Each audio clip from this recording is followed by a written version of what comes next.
La vaste démarche des 12 tables de réflexion sur l'avenir de la forêt a pris fin jeudi, alors que des représentants de plus de 40 organismes se sont réunis à Québec pour faire un compte-rendu. Le député de Rouyn-Noranda-Témiscamingue, Daniel Bernard, ayant largement participé au processus, est persuadé que les concertations seront bénéfiques sur l'aménagement futur des forêts. On va être capable de faire des choses pour vraiment mieux planifier notre forêt pour tous les ensembles d'usagers. Probablement qu'au d'ici 1 an, 2 ans, on va voir des initiatives qui vont se mettre en place. Participer aux échanges a entre autres permis aux députés de constater l'engagement des acteurs du milieu forestier qui demandent une meilleure consultation régionale et une diminution des lourdeurs administratives. Je vous dirais, c'est plus, par exemple, dans la coordination des acteurs sur le terrain, une meilleure consultation. Qu'est-ce qui a beaucoup été souligné, là, globalement, c'est quand même une certaine lourdeur administrative. Et c'est là que les gens ils ont demandé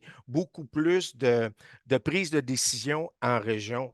De son côté, le député d'Abitibi-Est, Pierre Dufour, a lui aussi pu discuter des enjeux entourant les feux de forêt lors de la présence du premier ministre français Gabriel Attal jeudi à l'Assemblée nationale. On a fait état naturellement de la situation, de l'entraide que la France a donnée au Québec l'année passée pour la question des feux de forêt.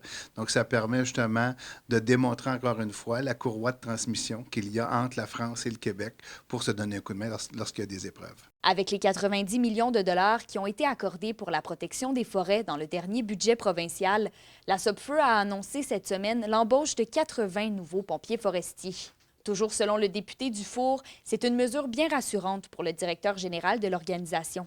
Pour lui, c'est un peu une protection de voir un peu avec la prochaine saison. Donc, la SOPFEU reste toujours aux aguets, mais c'est quand même intéressant pour lui de voir le potentiel qui a été amélioré au niveau financier, au niveau de la SOPFEU. Kémilia La Liberté pour RNC Nouvelles.